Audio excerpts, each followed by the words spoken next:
AllBall TV. They scared, but I'm not. They don't like comentario. Y suscribe.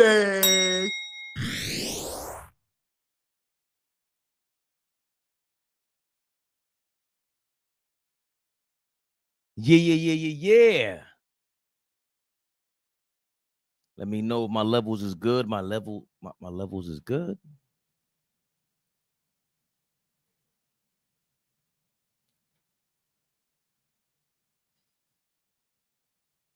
You know what's crazy?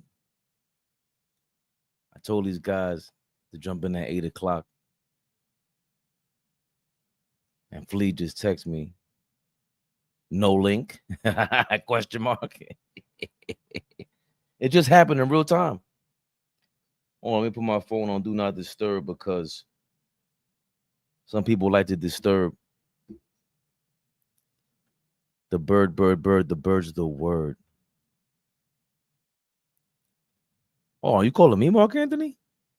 That's hilarious if you are. Complimentary to say the least. Mark Anthony, the legend. What are we talking about? The legend. Whether we talking about salsa, whether we talking about the Roman, authority figure.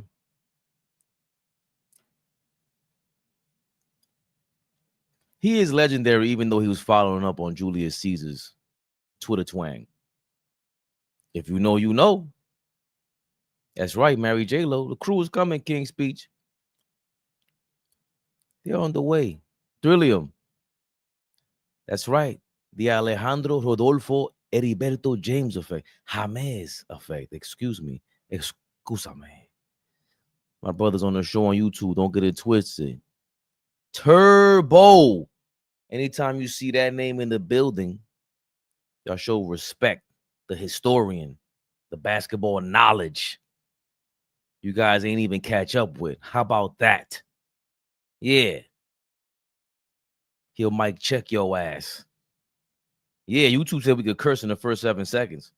They told me that, and I waited. Flea's not on yet, so he didn't test it out. This isn't a Lamont show. I don't. That's an unhappy face. Yo, 3P God.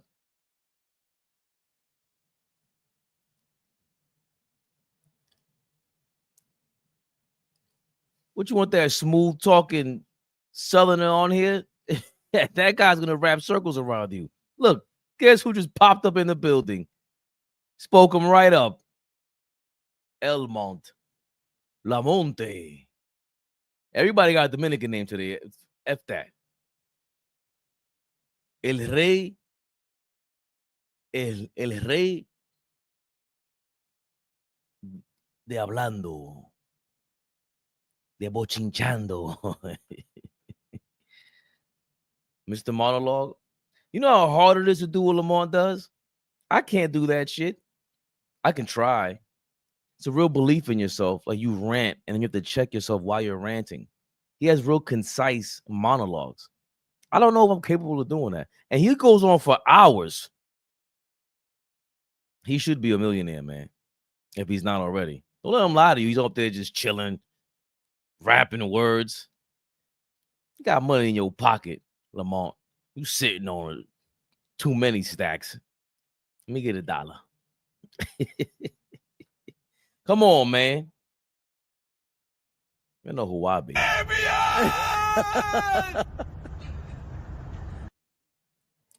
Have no fear. The crew is near.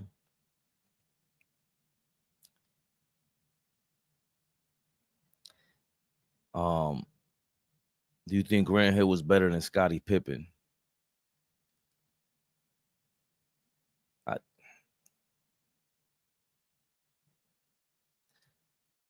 I have this theory, right? That we keep comparing. And click those links in the comments. You see the Streamlab links. Go in the description, click the links. If you go on AllBall TV, subscribe, like. You on FYF Sports, you happen to catch this, subscribe and like these videos. They get them boosted out there. Hey, you heard Dream was pro, aka Dream was bro, brother. That would be Flea. Realest in the game. Everybody else, man. Come on, we know you got to put on a show, but what's all this yip yapping and trick trackery about? Don't get me off track. Click the links in the description, hit the like button, follow FYF Sports, follow AllBall TV, Fabian Perspective, follow Fleet. All the links are in the description. Shout out Dime Dropper. I'm gonna shout him out in a second too. He's been working hard. If you don't know who Dime Dropper is, if you don't know about the Clippers, you better go follow him. I think he's 25 years old now. He's the only 25-year-old that goes back and watches Wilt Chamberlain footage and Bill Russell footage. Bill Russell footage when he was on the St. Louis, whoever the hell knows to hit their damn names. Y'all ain't doing that.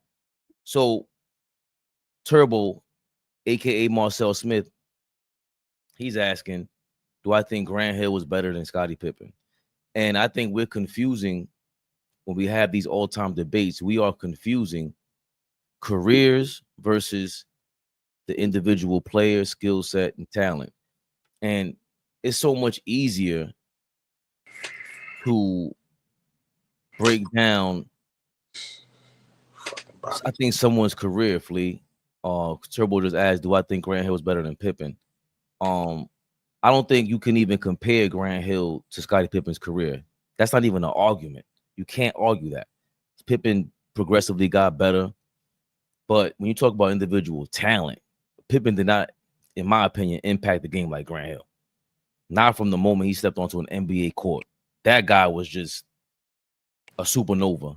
And he didn't get to have a 10-year, 13-year career as a supernova. So career-wise, it won't even stack.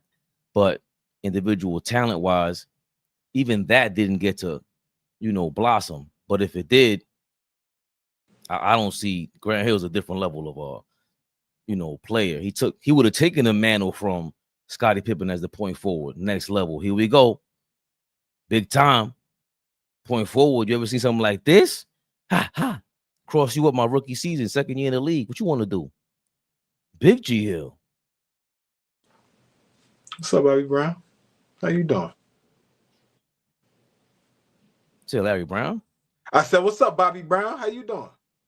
Somebody call me Mark Anthony in the comments. Why am I Bobby Brown? Yo, hold on a second. You all right over there? I got something on my nose? Nah, I'm just making sure Bobby was all right. You was up here solo. You jumped out of you. I'm just making sure everything is all right. That's all good. That's all right. Good evening to the people. Good evening, Fabian. AllBall family. Grant Hill was better than Scottie Pippen. For 3 years? In a vacuum, if you put it in a vacuum, Grant was better. Talent-wise, I mean, obviously Scottie plays next to the best player of all time. Number 2 pick? Because Big Dog was first. He was first. Grant was second. Who was third? Kid was up, yeah. Damn it, he didn't even finish. Yo, bro, they got cool rookie of the year. They got Big Dog up out of there. Big Dog averaged 20 a night that year. He should have had some type of consideration. No. You're bugging. Big Dog was phenomenal. And I'm hard on Big Dog, pause. He was phenomenal as a rookie. Phenomenal. We're not going to derail the question. No, but give me Grant. Grant. And Grant in a vacuum, give me Grant. Obviously, Scottie Pippen's career, you can't even compare the two. Right? Can't even compare the two. But I think Scottie Pippen might get the edge because who he was defensively. I think a generational talent on the defensive end. You don't find too many guys, especially at that time, at that position, that body type, right? The long 6'7" guy, wiry, strong, right? Not built like the average NBA player through the 90s, right? He was built as one of these guys today and could defend all of those bigger size guys, whether that's a small guard, a big guard.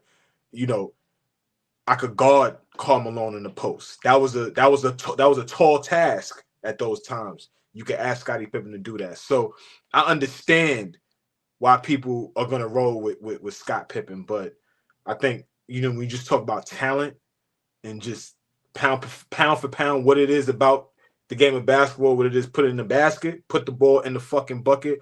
Grant Hill was just phenomenal. Phenomenal before he got hurt. So his 3 years were better than Scottie Pippen's 15 as a talent, as a skill. Okay, skilled player. No, it's hard. It's hard to discount Grant Hill just because he got hurt, right? Like, there's so many guys that you got to discount because they got hurt. For me, it's hard to do that, right? And then you put Grant Hill next to, like, we would have got a chance to see what Grant Hill looked like next to a Scottie Pippen type guy if he played next to Grant. What's my man? T-Mac. We'd have got a chance to see exactly what that looked like. A variation of it, right? I mean, T-Mac wasn't Scottie Pippen on the defensive end, but obviously T-Mac was just on another level when he got to Orlando. He just got progressively better. So we would have got a chance to see that, but we didn't get a chance to see that. So I don't like killing Grant Hill just because he didn't have you know, a long career. Those first 4 years, first 5 years, 6 years, whatever it was high level basketball. He got hurt in 2000 playoffs. He got it because I was in Puerto Rico. I remember him. He played, and I was like, "Why is he playing?" And that was crazy. And I always talk about, you know, Grant Hill, Penny Hardaway, just with 96, 97, they took over. Like, whatever. I don't even know. Like, Allen Iverson's hype, it built because they were kind of hating on him. They gag ordering him and not letting them, you know, change the rules up so he can't be what he wanted to be. But even Kobe, like, I don't remember stars like on Grant Hill, like with the Zion hype.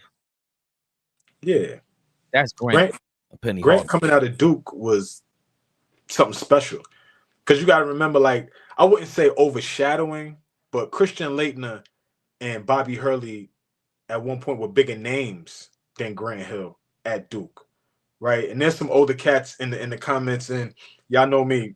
I think I know everything when it comes to hoops, but when it comes to that, you know, OGs in the bill, I listen. So if somebody's in the comments that could school me on what that looked like, let me know. But from what I remember, there was a time when Bobby Hurley and Christian Laettner had bigger names. When they went to the league, I think, wasn't there a year that Grant Hill had to play by himself without in Laettner. Duke? Yeah, without Laettner at Duke. They lost to the guy they compared to Barkley, Williamson. Collis Williamson was in Arkansas. Was it? Yeah, the running rep, not the running rebels, but the Nolan Richardson's press offense and press defense. Excuse me, but it's not the Razorbacks. Yes, the Razorbacks. But I'm thinking about what they used to call that Nolan Richardson offense. I'm not calling it right now. You don't watch college basketball, so relax. You got to relax. And I'm smoking you right now. You're not smoking. I'm right here. Yeah, smoking. I'm right here.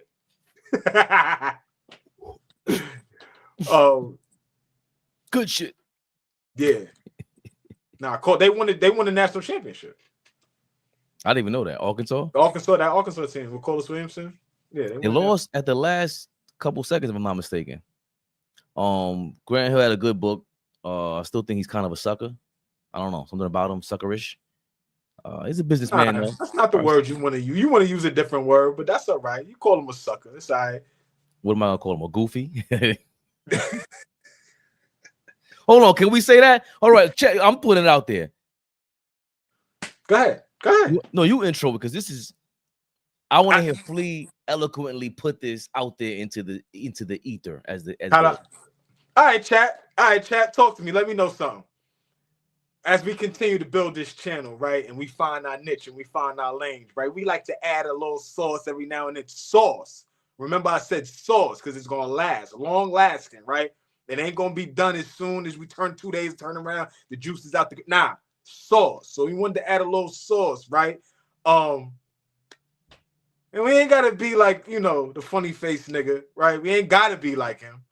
But as we all know, we love Donkey of the Day. We love it, right? When it comes out, we like, oh, what the fuck? What is this little goofy looking nigga talking about, right? Flea's Goofy of the Day. Can we roll with that? Do we like that? Will that catch steam? Are y'all going to be looking forward to Flea's Goofy of the day? Because it's always going to be tied in the hoops. It's always going to be tied in the hoops, ladies and gentlemen. We might get a little freaky every now and then, and somebody might get Flea's Goofy of the day, and it might not be pertaining to the game of basketball. But for the most part, it will be pertaining to the game of basketball. Talk to me, y'all. What do y'all think? Give me a thumbs up, thumbs down. We're going to see what the people think. I wouldn't have an issue Goofy, like you said, goofy is a violent word right nowadays. I just don't like how people react to it. I think me and shout out to Mel, what's his name? Mel. Cause I know a bunch of Mels, but our Mel from the channel. Oh my God, Mel. Yeah. I think one time somebody said something goofy. I was like, "Hey, you goofy." And he got offended. I was like, "Oh, I forgot what that thing meant, man. Like that thing." Because growing up, it meant you were silly. I remember when Neil Long called Will Smith goofy and on a show, and he was like, "What? I'm goofy."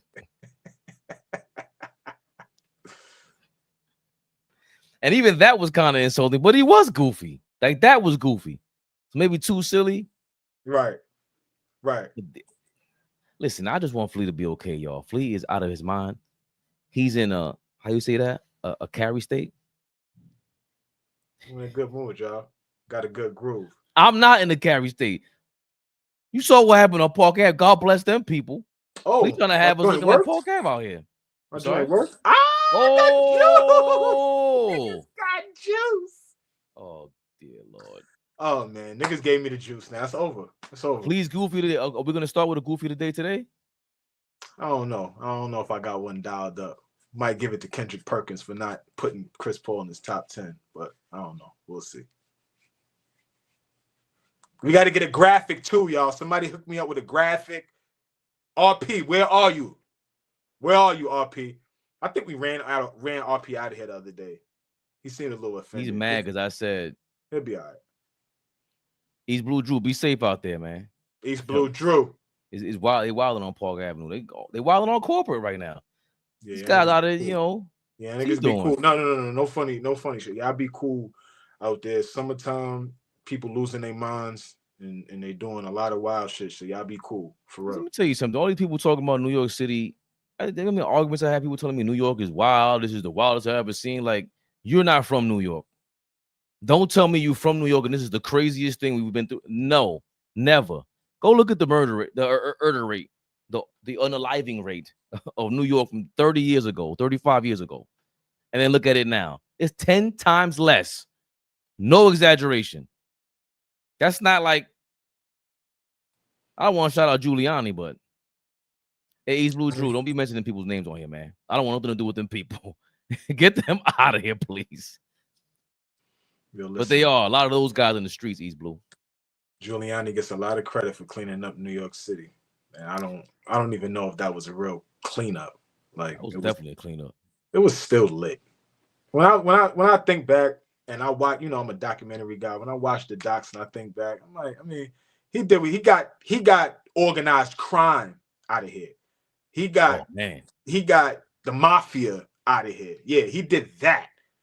But in terms of clean, niggas was still wilding. Niggas was still bugging. Not like before. Okay. So listen, man. Crack was just different, man. What we talking about right now? It was different, yes. New York felt different, smelled different. The buildings looked crazy. It looked like a war zone.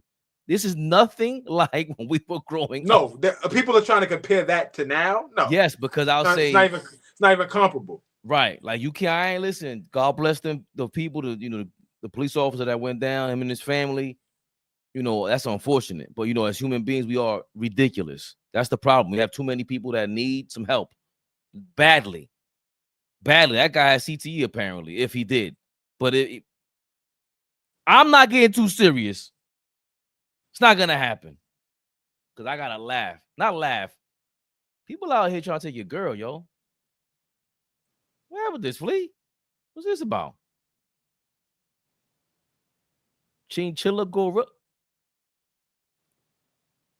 What's B.I. doing, man? Word? Wow. Wow. Fabian, 14 points, 5 rebounds, 3 assists. His shooting splits will be 42, 33, and 75 this year. Mark my words. 14, 5, and 3 on 42, 33, and 75. Remember I said it. No, what the fuck Brandon Ingram is doing? What are you doing, nigga? Have fun, but Jesus Christ. I mean, Flea, I'm saying, though, you forgot one stat. A major stat. And GLORILLA, I'm pretty sure she Googled it. She Googled this pretty well. That's good. Big back, never the little one. 7 p.m. on Friday. She turned Friday into one syllable. Go ahead, girl. I'm going. Close. She said, I'm going across the border for this type of shit. You shitting me? You shitting me? Across the border I go.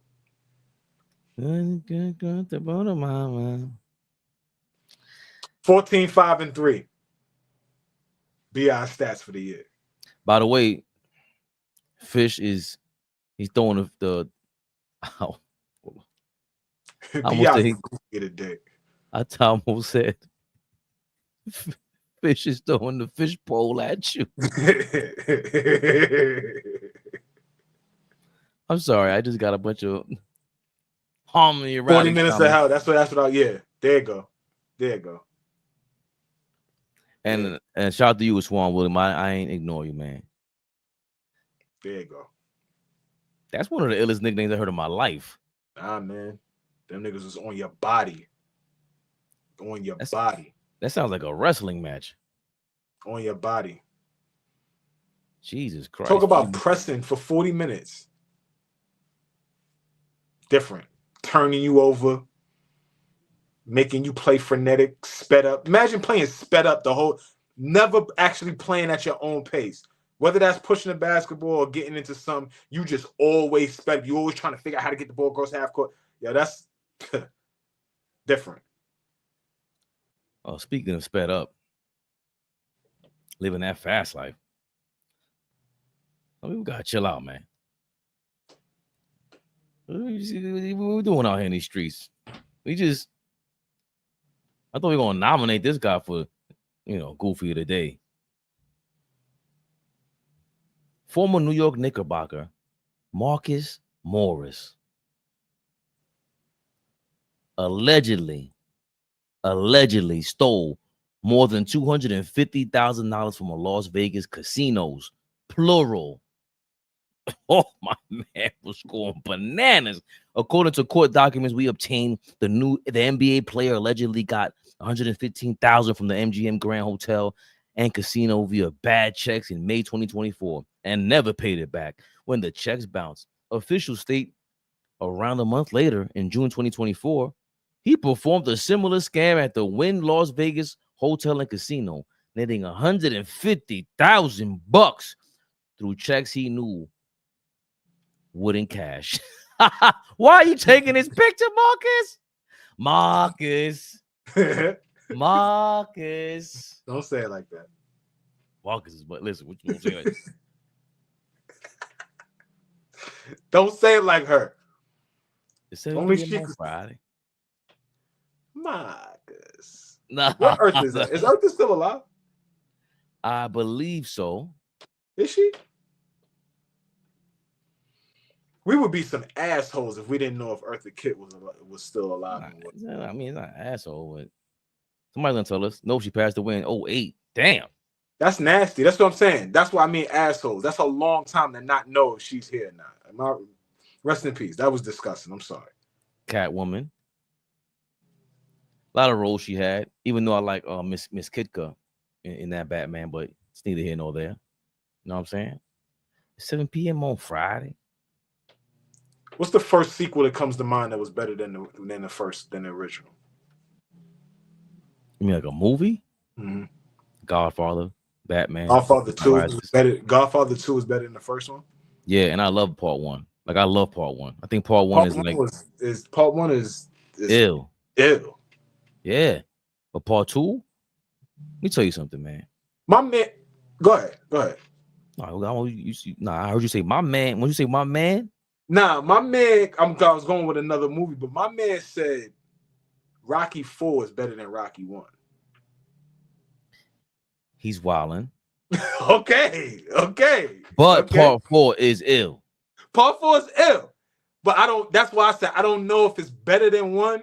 Part 4 is fire though, because that's Dolph Lundgren. That's when Apollo dies. Like, it's kind of fire. I don't know. Part 4 is crazy. Like people say part 1 is automatic. You know what? I said that way too fast. Like part 3 was ill. Come on, man. My man's name what's Mr. T's name? Clubber Lang. Oh, Clubber, yeah. Stop playing with him. What do you say? Your girl. We'll get with a real man. I think William said Terminator 2. Fish said Godfather 2 was trash truck juice. Listen, Fish, you are totally trolling right now. That's not even Fish sober tonight. He ain't have his little libation tonight. Godfather. You see? Listen, y'all don't want me to get on my You just clowned Beverly Hills Cop, the new one that just came out. You just clowned that shit. I didn't. No. I was asking because I thought part 3 was and like Beverly Hills Cop is mad. Like looking back on it, because I grew up on it, I'm like, oh, this is funny. Comic book style stuff to me, like it was great. It's a great movie too. But I told you the story already. When my daughter wanted to watch Rush Hour, I'm like, yo, listen, man, that's not the OG. This is the OG. We put we put that Beverly Hills Cop on. She was like this. Okay. So somebody said Rush Hour 2 was better than Rush Hour 1. Might be. But I'll tell you this much: both are funnier than Beverly Hills Cop. Yeah. Yep. You's a disrespect. All right, man. All right. Whatever. See? Whatever. But you could say Grant Hill was better than Scottie Pippen. Yes. What? Yes. He had 2 good legs for like 2 years, bro. That's nasty. Come on, what you're doing. That's nasty what you're doing. You're making me get. No, you did that. Yeah, you did. Yeah, because you're not even authentic. Look at you. Yeah. Put your glasses back on. Put your fucking glasses back on.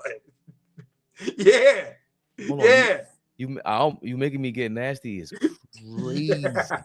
That's insane. I don't know if anybody else caught it. It was crazy. East Blue Drew usually gets us out of here. Bill Knicks Met said, I watched none of these movies. You never watched God. How old are you, bro?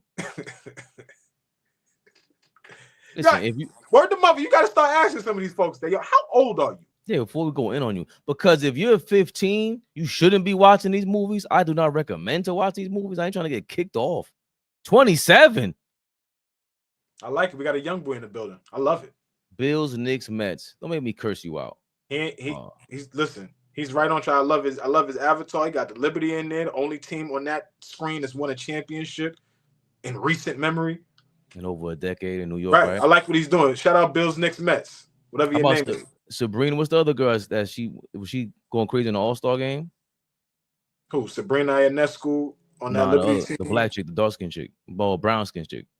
Who they got? Tasha Cloud is over there now. John Jones. Oh, Jonquel Jones. Yeah, Jonquel Jones. Tough. They got rich. Yo, that team is so good over there.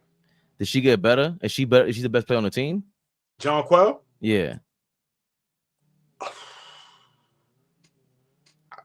I mean, Breonna Stewart is there, so I mean, Stewie is still okay. One of the best players, but I mean, you pick your poison with Stewie, Ionescu, Jonquel Jones. Then they got Tasha Cloud over there who's going to strap you. Like the Liberty are tough. Then they just got the best European player on their team. I think Emma Westerman. They just picked up Emma. Emma was Finals MVP back in 2019 in the WNBA. She's on the Liberty now. Like the Liberty loaded. Liberty are loaded. They should go back to back. Bills, Knicks, Mets. Go watch Godfather 1 then part 2. Then you could go watch Goodfellas, and you see the difference in how Hollywood changed with gangster flicks.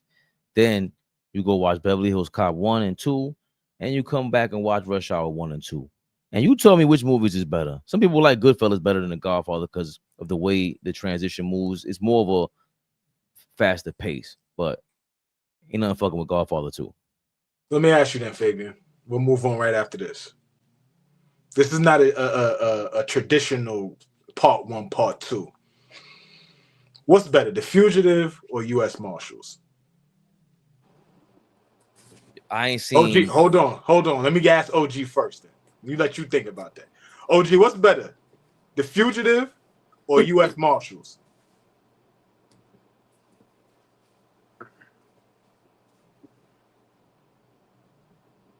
Can he hear us? He can hear. He's wiping his glasses. He's building suspense. My dudes, what's good? What's good? OG, what up, baby? Man, same old shit. How y'all doing? We all right. I guess he didn't hear us. we better now. Chat, what up, chat? We doing real quick. Before we move on, we doing sequels that was better than the first. I'm asking you real quick, what was better, The Fugitive or U.S. Marshals? The Fugitive. U.S. Marshals was tough though. U.S. Marshals was fire. U.S. Marshals was tough. Terminator 2 to me was better than Terminator 1. Yes. Trillium said that. Dark Knight was better than the first one. Okay. Yo, we'll stay right there real quick. Dark Knight Rises is not even better than the first one. I said it. The first one is better than that shit. Dark Knight Rises on the low is mid. Hold on. You throw me off. Hold on. Dark Knight Rises. I'm sorry. Dark Knight. What the hell is Bane? That's Dark Knight Rises. Oh, so Dark Knight is the Joker. Right. Yeah, Dark Knight Rises is not better than the first one with Liam Neeson and all that, whoever trained them. Yeah. The one with Bane, crazy, bro. The one with Bane. That's the one he's talking about. He said that's not better than the first one. The one with Bane is a bunch of punchlines. It doesn't make sense. It doesn't make sense. I'm watching him like, so he broke his back. He broke Batman's back. This guy made it out of a hole. Your man had a nuclear bomb, and he decides, I'm just going to wait for Batman to get better. He whooped Batman's ass in Underground. They get up top, and Batman snuffs him 3 times and kicks him. Catwoman throws a motorcycle at him, and it's over. Trash.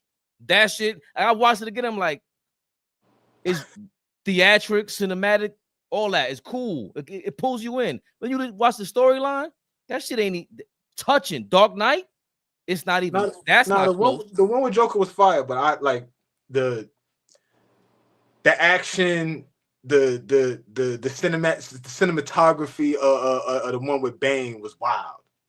Wild. Got a bunch of glitter and gold, man. That was the hell of a movie. Big shout out. I gotta give him props. Fabian, man, B, my guy B, he brought up one that people rarely bring up. Rush Hour 2 was better than Rush Hour 1. I just said that a little earlier. Okay. I just asked that. I just asked that. Yeah. Hold on. It's better than Beverly Hills Cop. No, I listen. Rush Hour 1 and 2 is better than Beverly Hills Cop 1 and 2.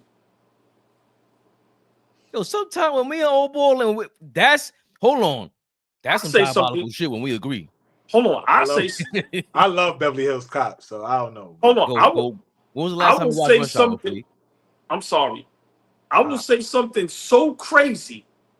You already did. About Eddie?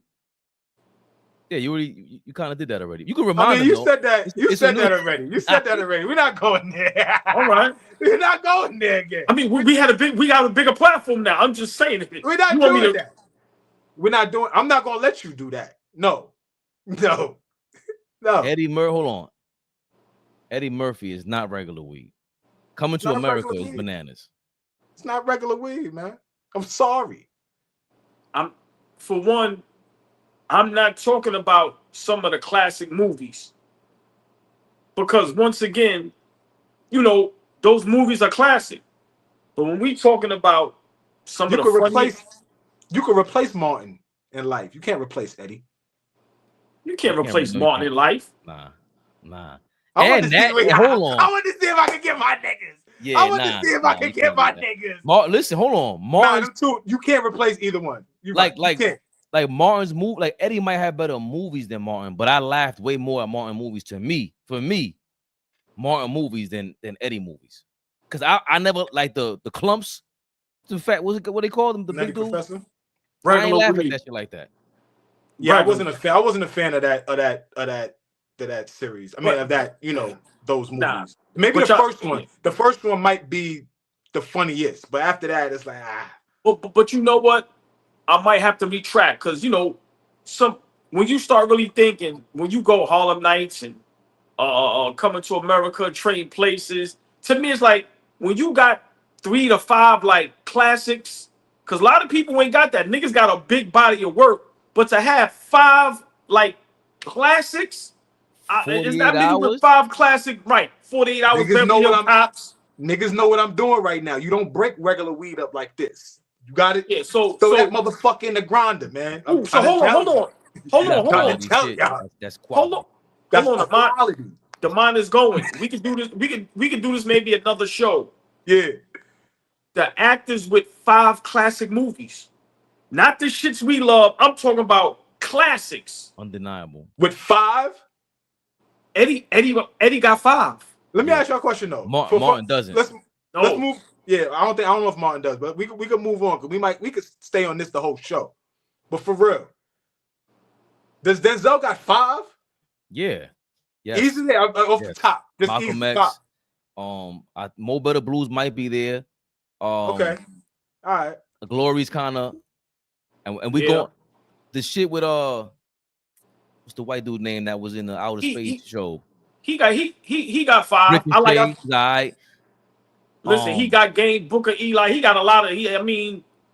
Obviously, we didn't say Training Day. Training Day absolutely has to be right. He won the Academy Award off that, so you can't. You know what I mean? Yeah. Denzel got a lot. Bone Collector was a classic. Bone Collector was fire. But I don't know if it's as bona fide as like Eddie got 5 legit like Hall of Fame. He got the plaque up there. Like, no, you ain't got. He point to it like, no. That's a fact. Yeah, Eddie. I don't know if anybody got like if he's in that. And then what he did at classics, what he did with Dreamgirls. Who in Dreamgirls? He killed that. He killed that role. Yeah, he was amazing. I watched it like, yo, Eddie is really the man, bro. Yeah. This is Jimmy got stole. Jimmy got stole. Nah, he was out of control. But you know what else? A unique American gangster. Okay, Denzel might be there. He got 5. Like he definitely got 5. I'm gonna give y'all a sleeper with Eddie Murphy. I loved him with Tower Heist. I like that movie. I like with Ben Stiller. Was it? Yes. With Ben Stiller. I'll give y'all another one that's like low key. Metro. Yeah, I remember Metro with Eddie, and I forget the white. Who's the white boy in that shit? I don't remember his name, but I know you're talking about. The Metro was good to me. Like, there's a lot of. Hold on. Wesley Snipes got 5 classics. Yeah. I'm gonna say something. Like, I'm gonna say something niggas ain't gonna like, and that's okay. Blade trash. Blade not good. Blade is trash. I don't agree. Blade not good, y'all. Hold on. How we forgot that? Yeah. That's Philadelphia. I mean, hold on. That guy got 5 classics. So Eddie's up there. I mean, Denzel's up there. Philadelphia, he's up there. But his co-star in Philadelphia. No, but stay. Hold on. Yeah, that's what I'd have given. Yeah, Hanks got 5. Yeah, Hanks got 5. He go back to Big and Forrest Gump and all that. But hold on, Wesley Snipes. Flea, I understand what you're saying, but Blade saved Marvel. I understand what you're saying. I got you, but that Blade shit was dookie. But New Jack City. Don't do that, AllBall. Don't throw in the moral clause. And we talk about do that. Blade was fire to me. Hold on, Blade 1 and 2. I like the mother shits. Blade was good to me. I don't know what y'all talking. We talking classics. Blade is not classic. Blade is a classic. Y'all niggas is bunking. Blade ain't a classic. That shit ain't no. What's the Marvel movie, The Endgame? That shit ain't on that level. That shit no Captain America and all that. Blade regular. Nigga, nothing is on that level. Okay, Blade regular. But we talking about Blade regular weed. Blade regular Yo, weed, man. Yo, if y'all ask, hold on, if y'all ask these nuts at Comic-Con and MCU, That's they different. will jump us. Right, Yeah. but that's a love. That's again. That's a need. Yeah, that's that's a different- Bro, not that's a classic. classic, bro. Y'all bugging. They go jump us for loving Martin. All right, go. No, you just said hold on. Go back to Wesley Snipes. New Jack City. White What we man got? can't jump. What? Yeah. What else we got? U.S. Marshals. The shit with Samuel L's first movie where he's a. But do we consider? Hold on, nigga. He was in King of New York now. He for a was second. second. It's like, Yeah. and he was the police, right? He was the police. Yeah. Jungle Fever. That's what I'm saying. People love Jungle Fever. Nigga, that's a classic, nigga. Y'all Yeah, niggas people bugging. love that shit. That's what Yeah. Samuel L played the drunk. That's what I'm saying. The alcohol. Yeah. What was Gator? Right. Oh shit. That nigga said. That nigga. What's my son name? Ooh, Ozzie Davis. Hold on. Who that? Hey, yo, Fish. Remember the Titans. Oh, Sugar Hill. Yeah. Remember the Titans. Remember Yeah. the Titans. God Oh, damn, Fish Fish. Fish went crazy just now. Yeah. But these are all like The Denzel Hurricane. The Hurricane. Denzel solidified for sure. No question. Wesley isn't on their level, but Will Will got 5. Will got 5. I Am Legend. Pursuit of Happiness. What's the joint with the aliens? That was a classic. People went crazy for that. The first one. Legends. No. Independence Day. Independence Day. Independence Day. That hold on. That is his. I think that's his. That's the classic first. Right. That's the Right. first. Right. I mean, Ali was a damn good movie. It was I don't know good. if it's classic, Right. but I don't know if he got 5. He ain't. I I don't know. That's what I he's not- said. he- Does he he's got not 5?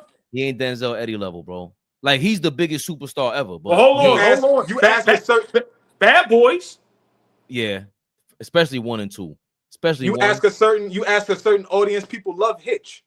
Hitch is not, I like not my Hitch. thing, but people like you ask a certain audience. They It was love. a great movie. Yeah, I they like love it. Hitch. And Shorty's in there. What you talking Yeah. about? Even men? Yeah. What? Wow. Damn. And I don't know if Will got 5. Like He ain't got Classics. 5. the rattle off 5. Like we did Denzel Wesley. That I don't know if Will Denzel got. got 5 right hooks, bro. Like Yeah, You know what? Right. Yeah, Will Smith got a lot of good movies, but like you said, it's hard when we talk about classics. It's tough. It's tough. I don't think I've seen Disappearing Acts. Yeah, that wasn't a movie. It was good. That was with That was with Sanaa Lathan. Sanaa Lathan. Yeah, that was a Yep. good movie. Yeah, that was good. Yep. That was good. That was Denzel's good. movie with Sanaa Lathan was out of time, or with Sanaa and Eva Mendes, no? Even Yeah, Mendes, out I of thought that time. was a damn good movie. They might Yeah. not put that as a classic, but he was the cop down in Florida, and I he was was watching doing that shit. Man, hold on. They said they The hold on. They first- said wait. They said they were fighting over him. Hold on. Who They this right was. here? Denzel's the GOAT. Khalid Pusher, Men in Black, the first one. We Men in ain't gotta Black is like it, dope. but it's a classic. No. It's a classic. Men in I'm Black not a is fan. dope. Oh, that's the guy that was in U.S. Marshals. Tommy Lee. Oh, that's his name. Yes. Tommy Lee Yes. is his name? Yeah, Tommy Lee. Tommy Lee Jones Tommy Lee Jones. Tommy Lee Jones. I'm thinking played the same character every movie. well, he's ill. He's ill, bro. Yo, You know- I never thought about that. That's a fact. Yeah. The same type of nigga. What's Word. the movie with I was just talking about No Country for Old Men? Yeah, He's in that. That was Yep. good. That That was movie's good. crazy. That was good. Was that directed? Tarantino did that? nah, Or I'm bugging. nah, he didn't. He I don't didn't do even know that. who did He it. didn't do that. He didn't do that. Okay. G Money didn't deserve that. He didn't. Corey Rogers, man, is that your real avatar? Get together. Just ask him so we could get it over with. Please. Because if that's really you, You gonna Corey. make all glasses up again? Come on, man. he got the braids. He got the braids in. Hold on. You see, All Ball was what? He was like a half hour late. I ain't shouting you out, All Ball, but the streets is talking. You've been caught. They said, "Yo, I was sent this out." What? They said, "Yo, your man is late, but we got the footage, bro. Stop playing with us. Tell your man, old boy, gotta chill. It's over for him." So I said, "Yo, what you talking about?" They said, "Yo, man, we found him." You think in the street?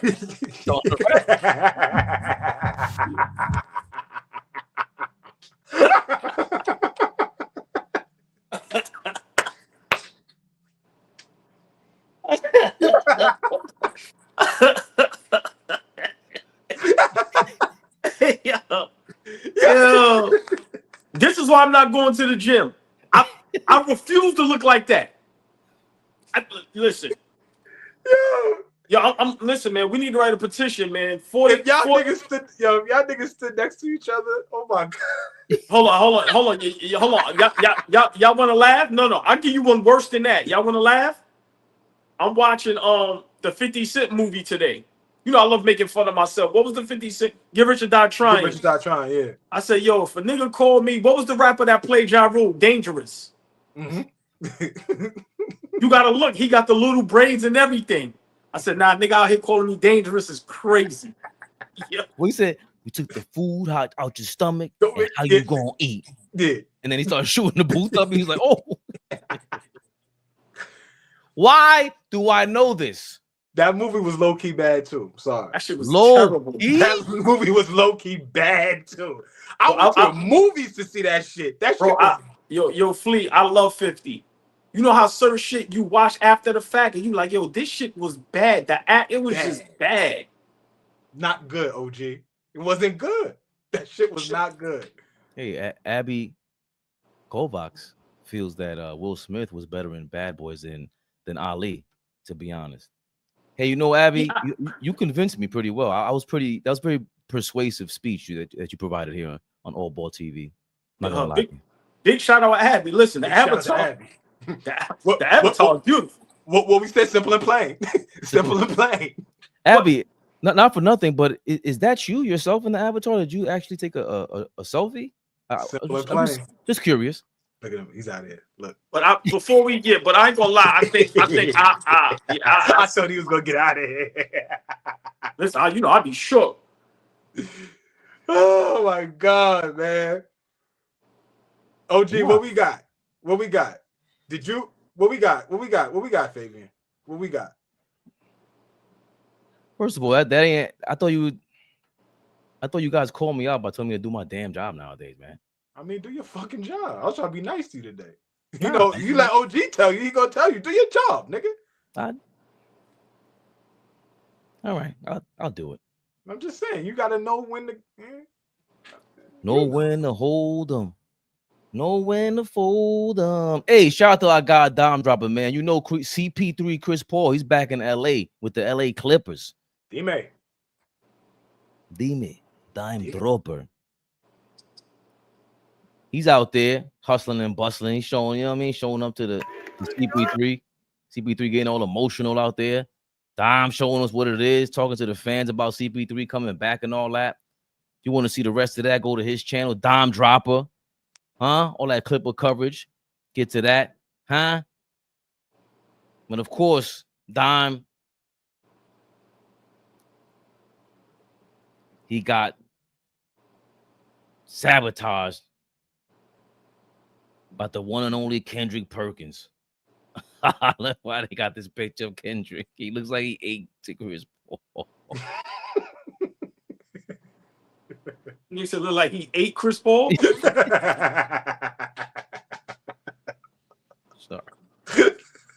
I'm sorry. Kendrick Perkins does not believe CP3 is an all-time, top 10 all-time point guard. He has other people in mind. Him in my top 10. I don't have CP3 ranked above Russell Westbrook. Did CP3 do a lot of things, change the franchise, you know, win a lot of games and things? Yes, absolutely. I would never take that away from him. Since he was drafted with the New Orleans Pelicans, he changed that franchise. They were a winning organization, right? He goes to the Clippers, winning organization. Goes to the Phoenix Suns, winning organization. But when it comes down to rankings, you got to check those boxes and you got to have those accolades. And when I say accolades, yes, championships or finals MVP, obviously, but CP3 don't have one MVP. I do not have him in my top 10. I don't have CP3. Well, there you have it. Kendrick Perkins lays down his reasons why CP3 is not a top 10 point guard of all time. I guess he mentioned accolades, and I didn't hear not one. He just rattled off how Chris Paul made every team better that he went to AllBall. Do you agree with Kendrick Perkins' assessment that Chris Paul, CP3, is not a top 10 point guard of all time. No, I'm not a big Chris Paul fan, but you know, he's had a great career, man. Hell of a point guard. But I 100%, excuse me, disagree with Kendrick Perkins. John Stockton doesn't have any accolades. And we revere him as one of the best we've ever seen. A lot of people have John Stockton in their top 5 greatest point guards of all time. John Stockton doesn't have one accolade. He doesn't have any finals MVPs. He doesn't have any MVPs. Now, I know he has, I think, the assists and the steals record, but he doesn't have the accolades that Kendrick Perkins is talking about. So if we're going to show John Stockton some love, why Chris Paul can't get that same love? Now, he's not in my top 5. I've had many arguments about Chris Paul being top 5 greatest point guards of all time. But is he top 10?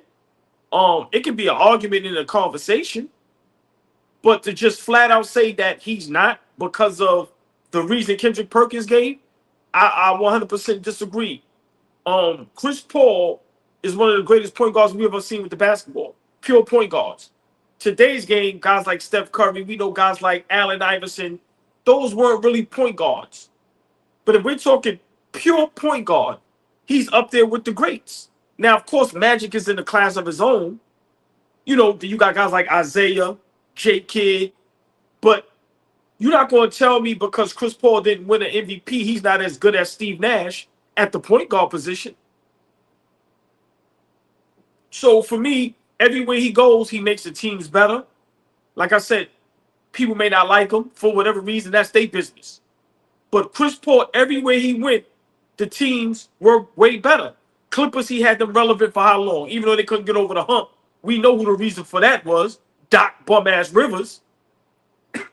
Excuse me. He goes to OKC, makes them relevant again. And, you know, in Houston, everybody say if he didn't get injured, they would have beat Golden State. So for me, I think Chris Paul's career is very underrated. I think, you know, we're not going to understand because they talk about a lot of players, LeBron, and how many players we talk about when they're gone as far as retired and not playing no more. We're going to miss them. I think a guy like Chris Paul, once he stopped playing, you're going to realize how good he was. Being that little, not athletic, what he did in New Orleans. Like I said, man, the guy's been playing high-level basketball for 20 years. And if he wasn't injury-prone, listen, he might have had a championship. So for me, I disagree with Kendrick Perkins. I think it can be an argument. Of course, we can run off 10 guys that, you know, we think is top 10 greatest point guards of all time. And the first thing we're going to say is accolades. Where they got champions, guys like Gary Payton. You know, they got championships. They got finals MVPs, defensive player of the years. But once again, John Stockton has no accolades. And I'm not comparing Chris Paul and John Stockton. But John Stockton has no accolades. Any top 10 you hear, John Stockton's name will be mentioned.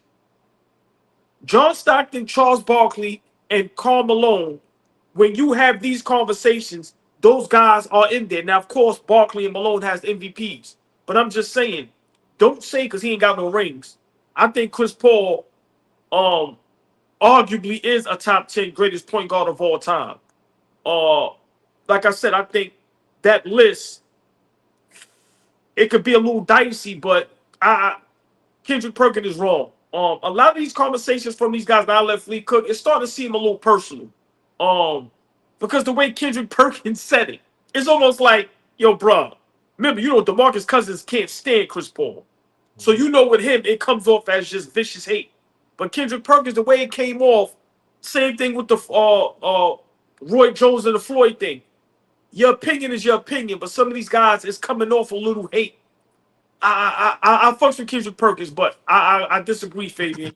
I think it's an argument. I don't think we can just straight up say flat out, no, he's not. And then you bring up what Kendrick Perkins brought up. But at the same time, John Stockton doesn't have any accolades either. So for me, I think I would take Chris Paul over Steve Nash at the point guard position. So to me, that's a better argument. Who's a better point guard? Who would you rather have, Steve Nash or Chris Paul? A lot of people have Steve Nash in their top 10. So for me, I think it's arguable that Chris Paul could be top 10 greatest point guards of all time. Lee, what you thinking? Because you heard Kendrick talk, and you know he's always just kind of flapping, and he is a New York Knicks fan, right? What's your what's your opinion of what's your reaction to Kendrick Perkins saying Chris Paul is not a top 10 point guard of all time?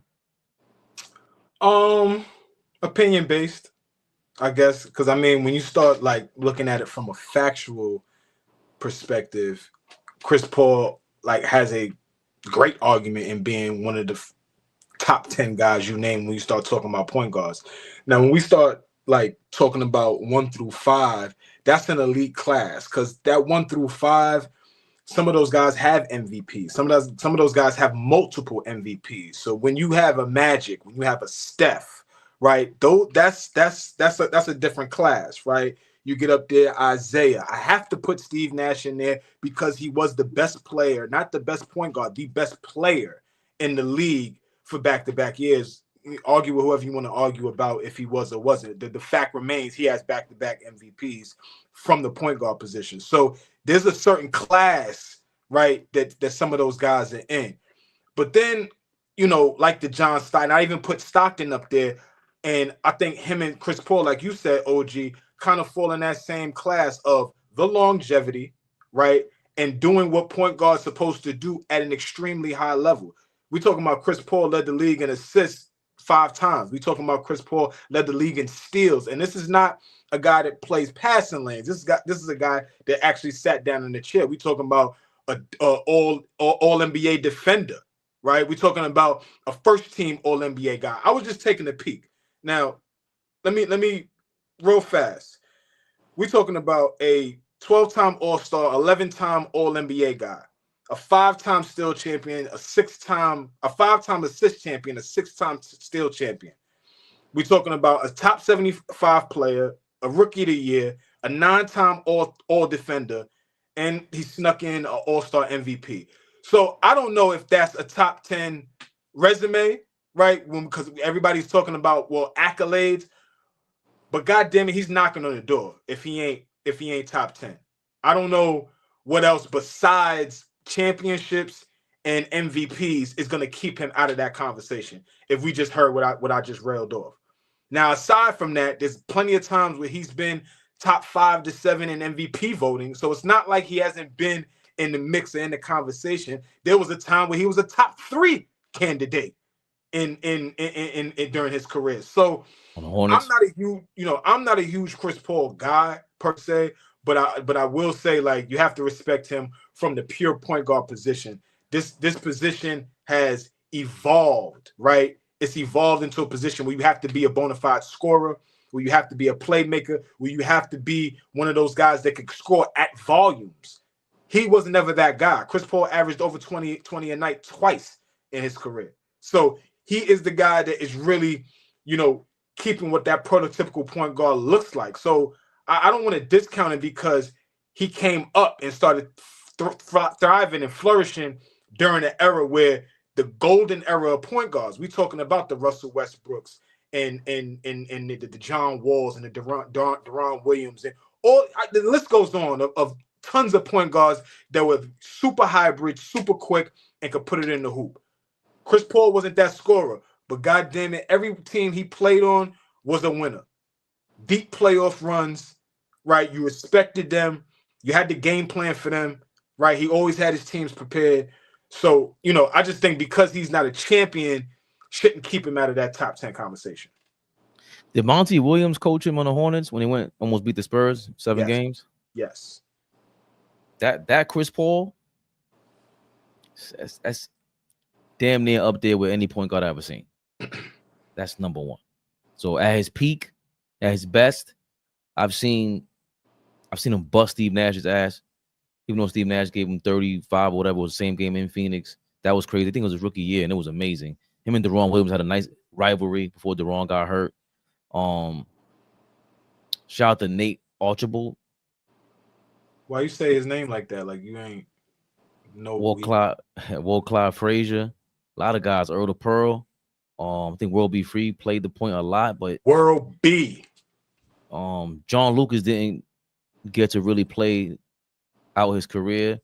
there's just so many point guards because that position was so necessary throughout basketball history. Then it evolved.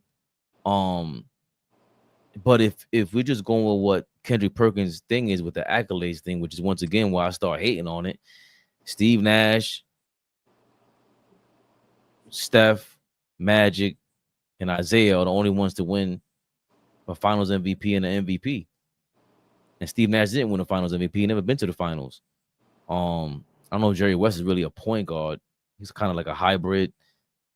You know, Frazier, Clyde Frazier was just, these are guys before our time. And Frazier's a real two-way point guard of the 70s that was really the Chris Paul archetype. That's his OG. And top 10 is a struggle. A lot of it has to do for me because of his downfalls. We remember how he turned over the ball against I think it was against OKC and Russell Westbrook, right? Against them. But when I think of Russell Westbrook, I don't think of point guard. You know what I'm saying? He's got even Steph Curry. He's gonna make a lot of people's top 10 list, top point guard list. He's not a point guard to me. And if I'm gonna do it for the sake of argument, it's like we could look for different reasons why we're gonna be biased and just say some hating ass shit. I agree with you all, boy. He's just hating.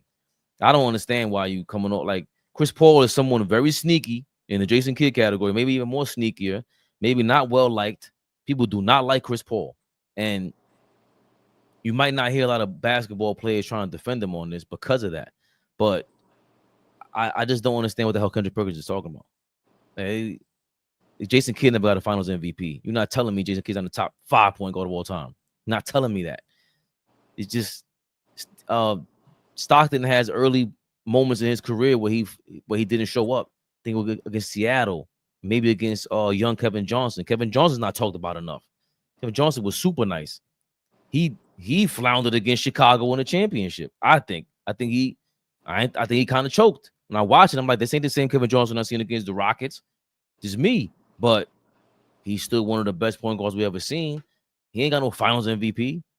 He ain't got no MVP. Like, so what this guy's talking about is like, that's an anomaly, bro. The first, when Steve Nash got it, it had been what, 12, 13 years before.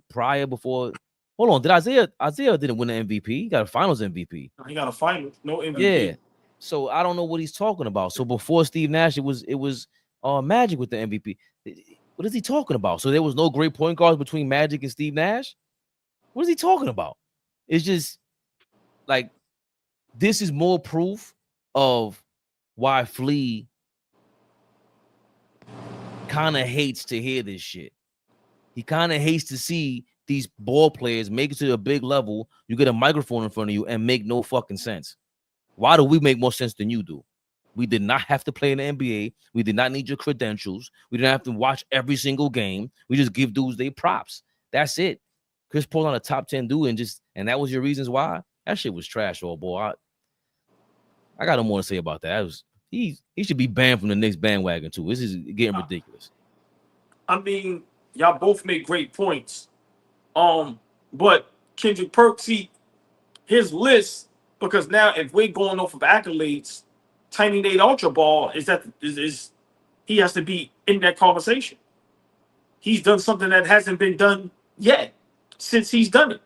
So, you know, we have to be careful when we make these lists, because, you know, if accolades is just what we're going to talk about, then I see somebody in the chat, I don't know who said it, but why isn't Tony Parker's name brought up as much if we're going to talk about accolades? And he won a Finals MVP.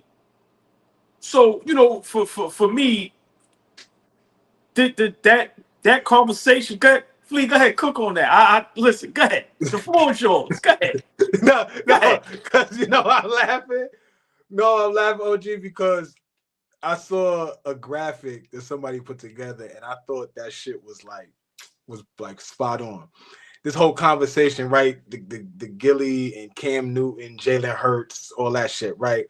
And I saw a graphic, and somebody said Cam Newton and Jalen Hurts are what Derrick Rose and Tony Parker are. And I was like, oh shit. Like, and the way I thought about it was, right, dynamic #1 picks, best players in the league, got to the mountaintop, but, you know, had a short stretch. Tony Parker has been, you know, he was sustainable. He was around for a little while. This is Jalen Hurts' second Super Bowl. He's won one now. So like when they said that, I was like, it just made me smile. I was like, that's a in my thoughts, I thought that was a fair comparison. Oh boy, if you replace Westbrook Rose with Westbrook, is more fair in that comparison to me. And then him and Rose. Yeah, because Rose didn't get we never got to see him at 27, 28 full throttle. But that's what I'm saying. But I understand. Oh boy, that's a great comparison because Tony Parker's not anywhere near as talented as these guys. Look, right. Nowhere near as talented as Derrick Rose. But when you start talking about them, it's like right. And Fleet, the same thing with the Philly quarterback. I ain't gonna say his name. I'm a Giants fan. You know me. Fuck Philly, right? But he's not a great quarterback. You know, right. I mean, he's not the top of the cream of the crop, right? I'm gonna be honest. Tony Parker was that dude, bro. Like Tony Parker had some game. Like Tony Parker can play, and you don't mistakenly win Finals MVP when you playing alongside Tim Duncan and Manu Ginobili. Like he really did his thing with those Spurs teams. So for me, that argument that Kendrick Perkins is making, remember, it's not us making an argument. He's making that argument. Once you bring up accolades, then, bruh, it's a whole lot of guys that's not going to be in that conversation, right? I know we love Steve Nash and John Stockton, but now guys like Nate Tiny Archibald, Walt Clyde Frazier, because Fabian, he's bringing up accolades. So right there, OG.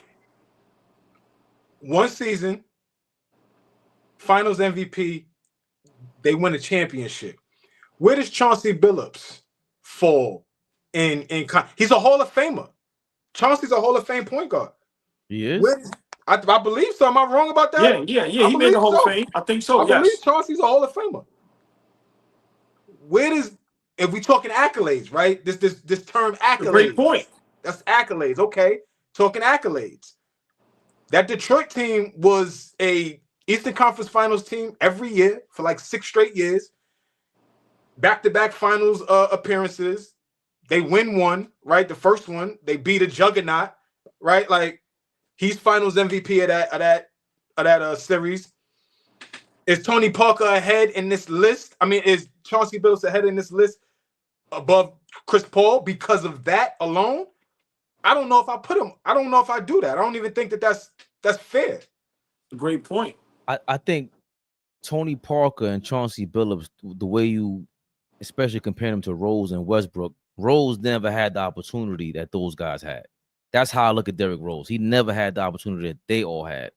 Westbrook, to me, Derrick Rose played, like we talked about Grant Hill earlier. It's 3, 4, 5 years of Derrick Rose for real, and after that is injury ridden. Westbrook has had 15 seasons of you have a chance to show us to maximize your potential.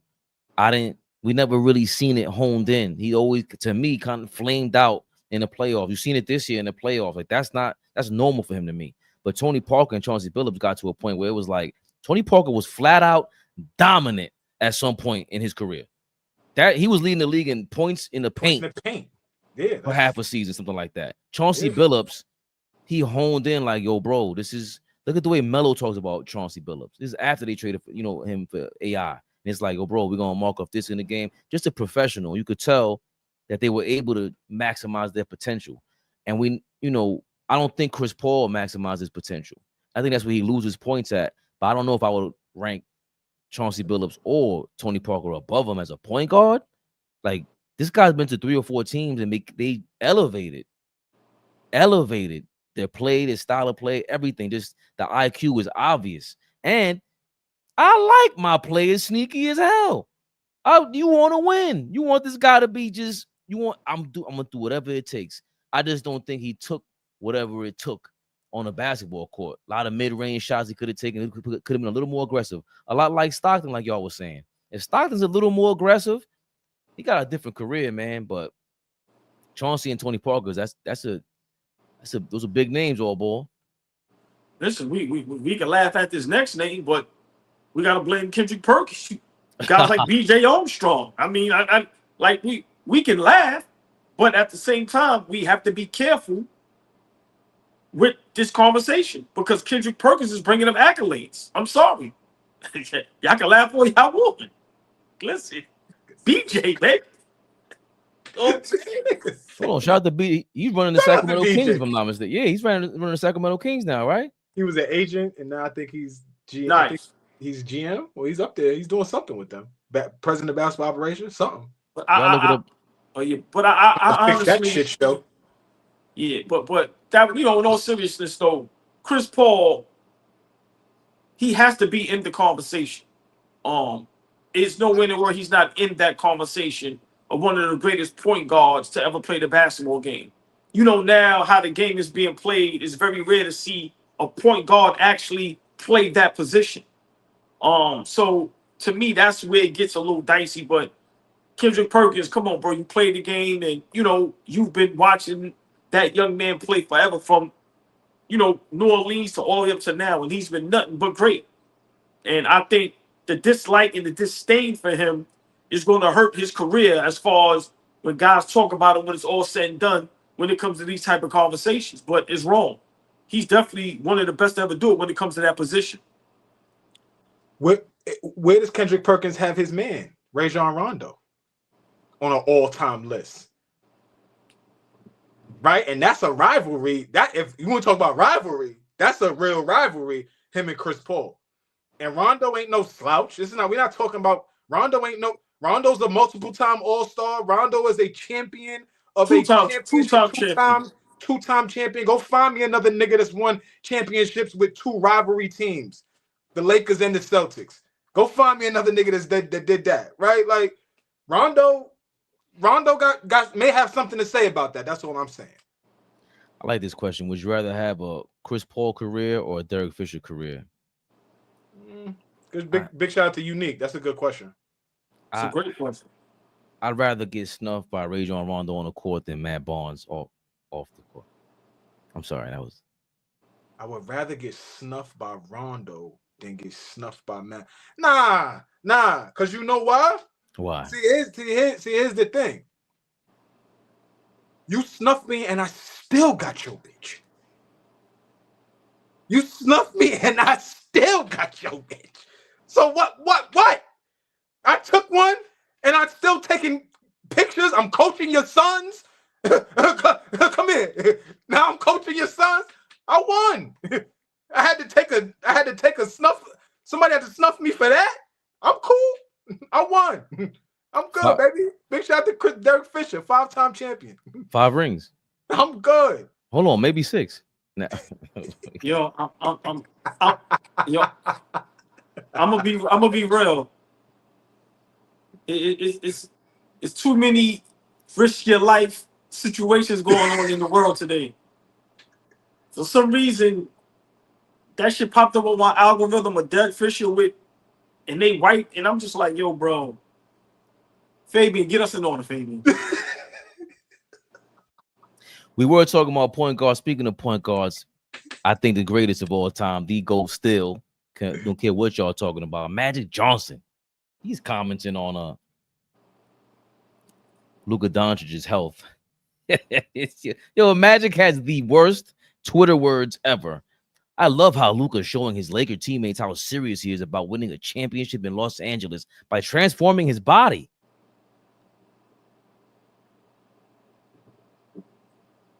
Thanks, Magic. Please leave the joke alone. You about to go really crazy. I already see what the fuck you're gonna say. Stop. I'm done. Big shout out to Luka, man. Yeah, shout out to Luka. Keep that off till Christmas. I don't want to see the holidays come around and you fat by Christmas. I don't want to see that. They are saying on ESPN that this Dave McMenamin said he spoke to someone close to Luka Doncic over the weekend, and they told him that Luka's mentality is win now. What the fuck these people be talking about, man? Dan Patrick said Luka's gonna win MVP this year. Good for you, Dan Patrick. If you want him on the show, motherfucker, shut up, Dan Patrick. Oh, hold on a second. Want him on the show? Forget about that. You kidding me? They said Luka was uptown. Oh boy, where was you at? 181st, in the Heights, in a Foot Locker, huh?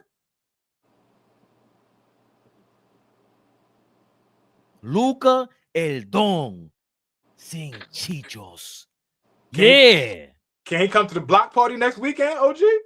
Can he be outside with the people? He said he was supposed to pull up at Dykeman tonight. Mm. That's the word I got. I get the word from things, but it's 100 outside. Fuck about Luka. Nah, you wildin'. Now, but he making his rounds. Yeah, Luka you wildin'. Doncic at the Dyke. El Don. Okay. Come on, man. There's probably footage. There's probably footage of that out there somewhere already. Let's see.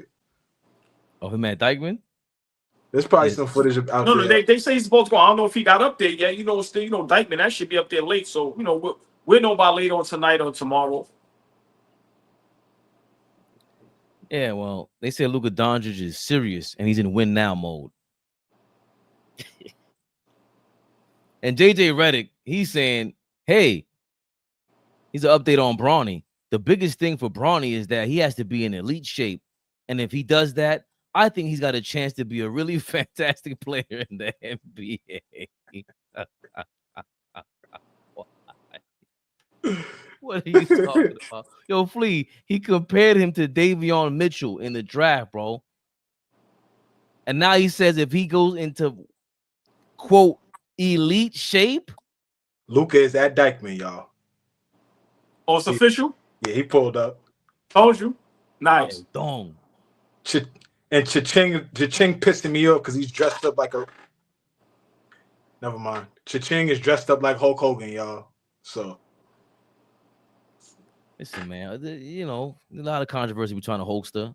I'm a wrestling Big shout out fan. to Ching, man. Big shout out to Cha-Ching. Listen, man, Hulk Hogan changed the game, y'all. Yes, he was a racist. But what do you expect from an old white man from Florida? He's gonna be racist, y'all. But he changed the wrestling game, damn it. Oh, boy. Does Bronny need to take his vitamins? Does he need to get his pythons bigger? As JJ Redick is putting it, huh? Can he be a world-class champion? Is Bronny Mania? Is he gonna come through this summer? You disgusting, baby. I'm gonna be honest. What's up with JJ Redick? Like, is that his thing? Everybody has to be in elite shape. Like, what does that mean? Like, going back to the Luka thing, right? I'm not giving nobody credit for what they supposed to do. You niggas is athletes. He's in win now mode. Now, what happened the last 7 seasons? Right? So you have that, and then you have JJ Redick once again putting his foot in his mouth and putting pressure on himself and the Lakers for no apparent reason. Think about this. The young man, Bronny James, flew under the radar so far. There's nothing bad to say about him. He had a couple good games in the summer league. Looked like he got a little bit better. And here go JJ Redick. Put the bullseye right back on his back. For me, Flea, this is why I said I didn't like JJ Redick. That's Fabian's guy. But now you're putting a bullseye on the young man's back for no apparent reason. With Cooper Flag, with everything that's going on, Luka in shape, and we hear about all the injuries, all the trades. Nobody thinking about Bronny. Now he can work out, get himself right, and become a good NBA player. Here you go, JJ Redick. So for me, I don't know what a good NBA player means when it comes to Bronny James, right? Is he going to be a good defender? Is he going to be a good ball handler? What position is he going to play? Because at that size, you have to be able to at least play point guard. You're not going to play the 2 guard. Your handle's not good enough. You probably don't shoot well enough. Definitely athletic, get to the rim. So that's not a problem. But I would like to hear, from JJ Redick, what does he have to do to get a decent certain amount of minutes and stay on the court? But JJ Redick, he said this last season about Luka. Now Luka's in shape.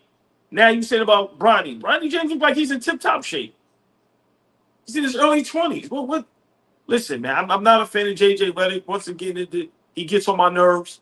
Hopefully the Lakers fail again so they can fire him because he's a bad head coach. I'm sorry. But yeah, I'm over JJ Redick. I'm sorry. I think what the Lakers wanted to do would happen. They got the front and the back pages. You hired JJ Redick. You have now LUKA, still have LeBron, and then now the thing with Bronny James. So I think their job is done. Hopefully, I won't have to see JJ Redick face no more on the sidelines of any fucking NBA team. Because best believe, when he gets fired, he will not get another head coaching job. Pack him up. Oh. See, that's what I wait for. The beautiful, the lovely, the extravagant, the sexy. Tori B is in the building. Fellas, ladies, please say what's up. Tori B, good evening. Oh, okay. She was late 2 days in a row. I'm feeling a certain way. She was late 2 days.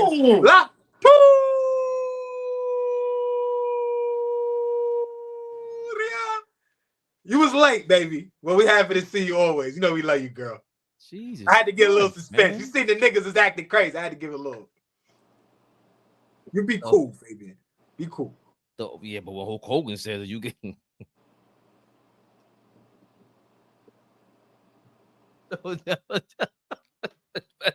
Why would you say that? You Man, want you and this is the nigga you want us to keep in order, right, OG? You want him to keep us in order, man. Get out of here, man. Oh. Darling. Back to back, the beautiful, the lovely, the extravagant, another sexy lady of the AllBall TV family, Darlene Bryant in the building. Darlene Bryant, good evening, baby. Big shout out to all the beautiful ladies in the chat. I see a lot of avatars with a lot of beautiful ladies. I don't know if they're ladies, so. Darlene B, what up, baby? Big shout out. What up? In fairness, Flea, what do you think of JJ Redick? Is he putting too much pressure on Bronny? In all seriousness, as a father, we've been down this road before. I mean, Bronny has to be in elite shape to make it in this league. Okay. It's a little far from a contrast from Davion Mitchell, Lou Dort type of player is what he sees in him when he was drafted. What do you think about JJ Redick's recent comments of Bronny James? I wish we could have heard the question, right? What was the question? What they asked you? That's me. What did they ask you? Because now are you volunteering too much, or are you not giving us enough? Like OG is saying, oh, the staying, you got to be in shape. Well, nigga, every 495 players in the NBA got to be in shape. You got to be in shape to play at that level and get on the court and get quality minutes. Yes, nigga, you got to be in shape. So for me, I don't know what that means. You got to be in shape to play on that level. Putting a target on the kid's back, this kid's gonna have a target on his back for the rest of the time that he's in the NBA. He's a junior, right? His father is still active. Like this is a very unique situation. A target's gonna be on his back, whether he's playing good, whether he's playing bad, whether he's not playing at all. He's going to be talked about until he fades away, or changes lanes, become a streamer. I don't know, something. Until he stops playing basketball, he's gonna continue to have a target on his back. He is. His last name is James, first name is LeBron. So I don't know. But in terms of what I saw from his game, I think the kid's got better. It's a clear indication that he's not what he was a summer ago or last season. He looks better. He looks more comfortable. It looks like he knows where he's supposed to be out there. Like, when you can look at a basketball player and say, get this nigga off the court. He don't even know where he needs to be. He don't look like that no more. The deer in the headlights thing that we constantly talked about, being scared, all that type of shit. You don't see that. Like, you don't see that lack of confidence. Now, in his game, is his game on an elite level yet? Nah, it's quiet for that. But just in terms of, has he progressed? Yeah, he looks way more aggressive. He looks at the rim a lot more now. Like, that's got to be something that you got to add to your game. If you're a guy that's going to play on the NBA level, you got to look at the fucking rim when you get the ball. Look at the rim at least once or twice. Make yourself a threat. And so I saw that from him. So I don't know how that translates for you know, the upcoming season, but he looked way different to me than he did a year ago. But the JJ Redick comment, everybody got to be in shape. Tell me something new about the kid. What have you seen? Yeah, I get it now because there's so many comments. If you go back to what coaches said back in the day, so many things get repeated. Like even when we talk about Bill Walton back in the day and just players saying that they played too many games back then, being in shape. Like I think a lot of this stuff has been repeated throughout NBA history. But I'm with you, AllBall. Like you know, I like JJ Redick. I'm a fan, but enough is enough with the smug bullshit, bro. What are you talking about? You are saying dumb shit. You are super smart, elite, high IQ. You called him Davion Mitchell, bro. You said that you compared him to Davion Mitchell and Lou Dort. Now he has to be in elite shape. Lou Dort had to go work on his left hand to be in the league. He wasn't drafted, right? Yeah, he wasn't even drafted. I know Davion's top 10. We got corrected. Top 10 pick in the NBA. Those are not the guys you compare him to. If Bronny James is not making that leap, it's just like, bro, I don't understand. Like, I get why you don't want to be honest. Like, you're telling me without telling me. Not that you kissing LeBron's ass, but what else could that be? Listen, I don't know if he's gonna make it in the league. I don't know. And he has to work his ass off to be on this level. Forget elite shape and all that. Talk real. The same way you be cursing out Stephen A. Smith and these other dudes, that's been my issue with JJ Redick. Yo, dog, you ain't keeping it real. That kid needs to hear raw and uncut from his coach. Not Rich Paul, not his father, not anybody else. LeBron, you've done a great job as a father. You've done great. Everybody's gonna tell you, blow smoke up your ass about this shit, bro. We ain't talking about that. We're talking about basketball. We're talking about can he realistically make it in the NBA? You need a coach that's gonna be. Yo, we don't talk enough about how like didn't Kobe's pops punch him in the chest like during a halftime game in high school? He had like real like the coaching back in the day was insane. So JJ Redick, I don't see enough confrontation for you from these players that can really take it to LeBron, all these guys. I heard LeBron call him a dick or whatever it is, but I don't want to hear this no more. It was about Bronny. Don't answer the question. He has to work on his game. That's what I'd rather hear. If he could make it in this league, if he were to make it, it would have to be with an insane, violent mode. And I don't see that from him. Yeah, but for me, this ain't even about Bronny. To me, this should be about JJ Redick. You're coming into the season with now a fully healthy Luka Doncic in shape, as he says, right? Elite championship shape. Y'all just got a center in DeAndre Ayton. You still have LeBron James. And now you have Bronny James, who people are saying gotten better. JJ Redick, what are you going to do? The clock is ticking. You failed this season just like every other coach. He should be fired. Flea, if the Lakers get anything short of a Western Conference Finals, he should be fired. Any other coach with this talent, a LeBron and a LUKA, and now you trade and get a center, I don't want to hear no more excuses, barring somebody get injured. But I think the JJ Redick train is over. The hype is over. All that shit that people thought about him, and Paul Pierce said it perfectly. That nigga sounds smart. Fuck out of here. He bamboozled everybody into being the Lakers head coach. Genius. So if he sounds smart, right? How smart are these other niggas? If he just sounds smart, how smart are these other niggas? I mean, respectfully, of course. Like, hey. I'm offended. Like, how smart are these other niggas? If he just sounds like he's smart. Who y'all playing comparisons for Bronny James? Say it again. Who are y'all playing comparisons for him?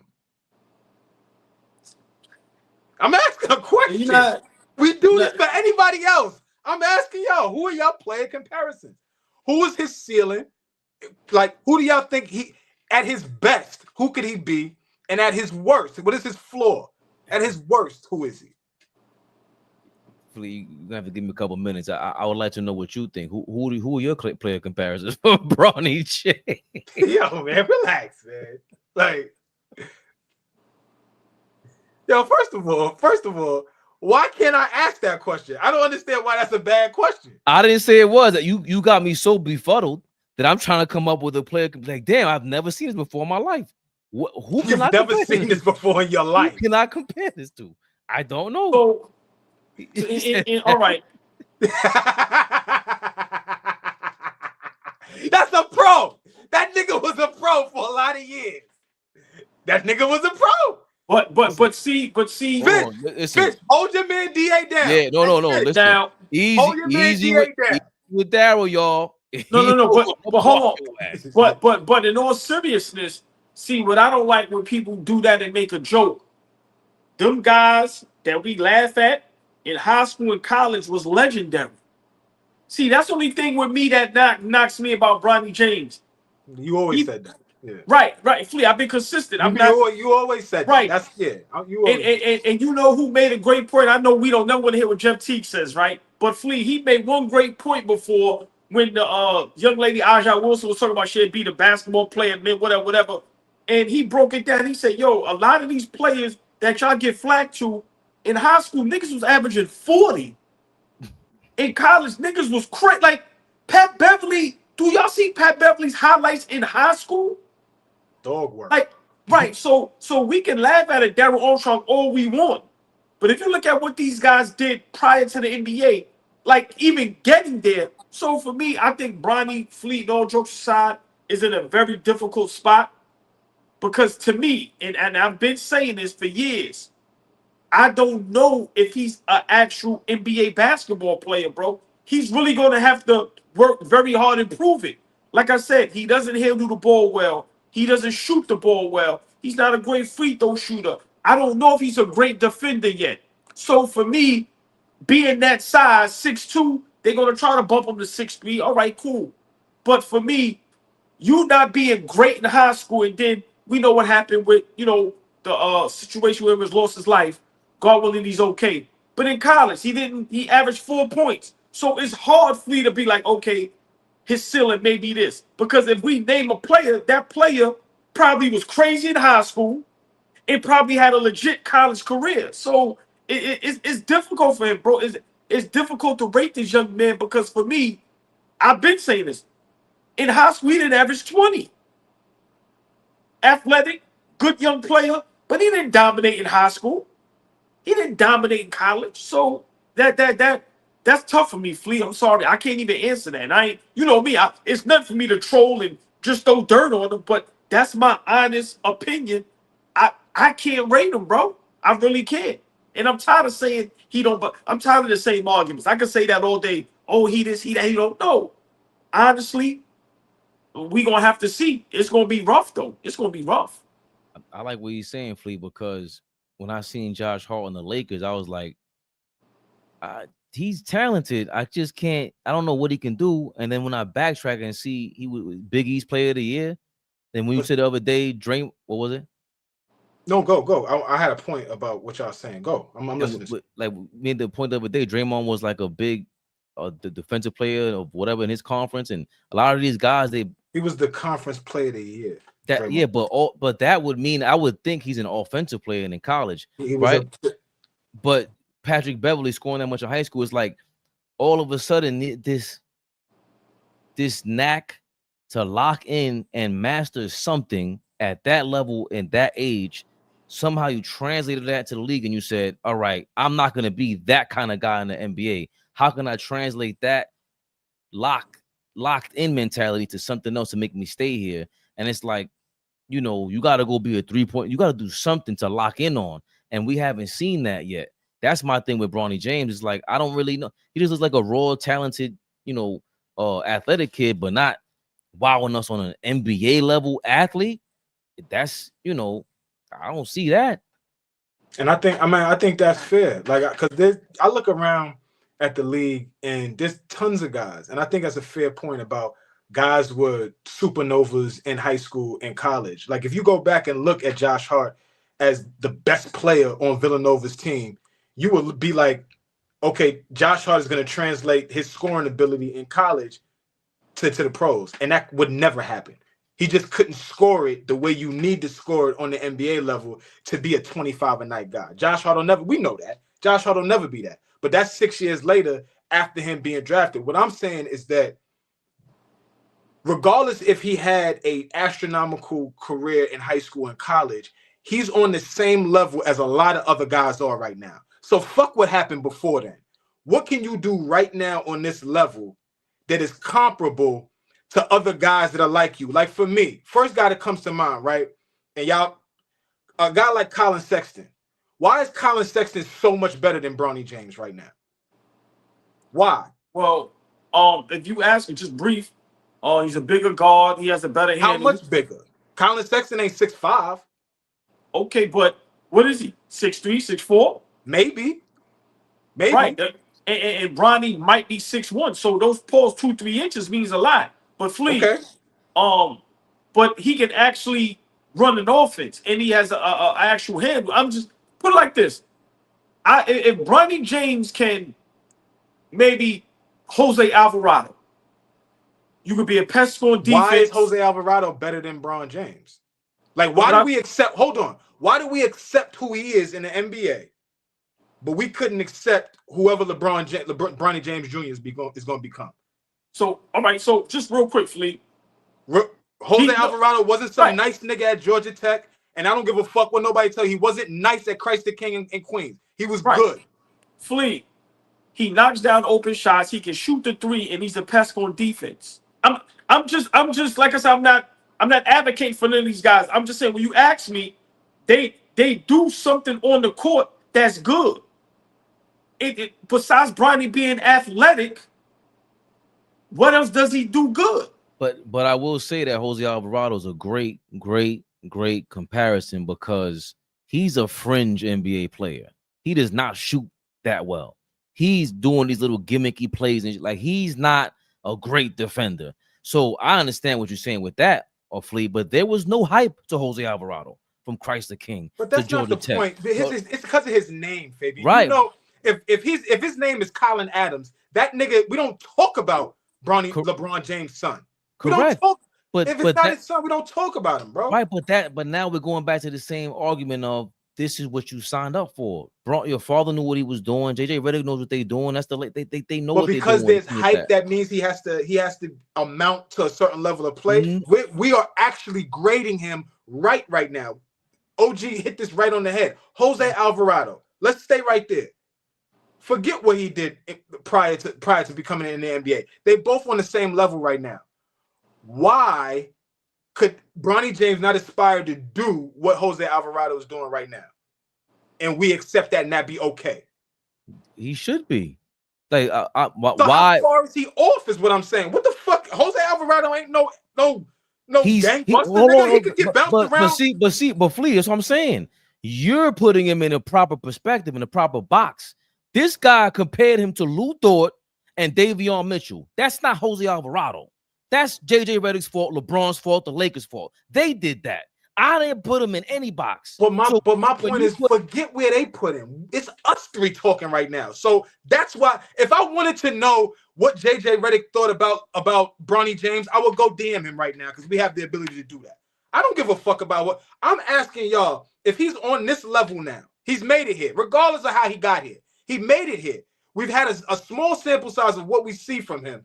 Why can't he aspire to beat Jose Alvarado? How far is he? He's not that far off from a Alvarado, a Sexton. We start talking about Kobe White is good. Kobe White can shoot the ball, but how much better? Like I'm just talking about small guards. Yeah, but Sexton and Kobe White's a different level. That's Sexton NBA. is regular weed. No, he's talking about these guys like they good. No, that's at least a 6-man in the NBA, bro. That's Kobe White. It can score 25 a game in the NBA. Cleveland drafted Sexton as a starting point guard and quickly found out he ain't that. And he's bounced around. He's bounced around since then. Okay, but you're telling half a story now because what story? Because they also drafted drafted Garland and they traded him for Garland. Bronny James is not going to be. There's not going to be no argument between him and some other point guard in the NBA, bro. If we're comparing him to Jose Alvarado, that's not my point. Your point is why can't we assess him as Jose Alvarado? Yes, that's right. That's my point. I'm with you, but the point is that if their focal point, if their destination for Bronny James is not that and it's further than that, this is where this is coming from. If he would have said JJ Redick would have came out. You want Cole Anthony or you want Bronny James? Cole Anthony's better than Bronny James. Why? Because he can actually get to the basket. Yo, that's not. He can push the ball in transition. You ain't ripping him at half court. None of that. Man, Cole Anthony ain't shit. That's my point. You niggas love to talk about niggas that halfway good. Okay, so hold on. Now, if I'm Cole talking Anthony, about why can't he aspire to be them? These niggas ain't that. Oh boy, what he just said? He said if JJ Redick ain't smart, what that say about them, right? If Cole Anthony ain't shit, what that say about Bronny? What you talking about right now? That's fine. What you talking about right now? Yeah, that's fine. Yeah. That's fine. Before we go, you 100% correct. The the hype that they put on the young man, these are the conversations that should be had in that realm. I think Kobe White is better than all those guys. The Sexton thing may be a little stretched, but the Cole Anthonys and guys like that, I think, if the young man works hard, he has to work on, he just has to get good at something. Remember, at that size, you got to be able to run the offense, right? You got to be able to, have a handle the way you don't lose the ball, turn the ball over, basketball IQ. You have to be able to knock down open shots. So you have to be a pest on defense, right? To be that little. So he has an opportunity to do those things. His father is one of the greatest. So, basketball IQ, learning the game, knowing the game, working out, things of that nature should all be no problem. I just think he needs to focus on one thing.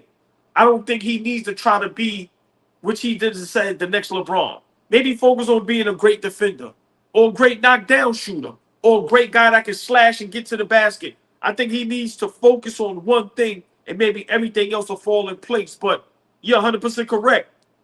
Those are the guys that he needs to maybe look at. Because everybody else, let's just be realistic. And Fleet, to me, I disagree. I think who you were in high school and college does play a part.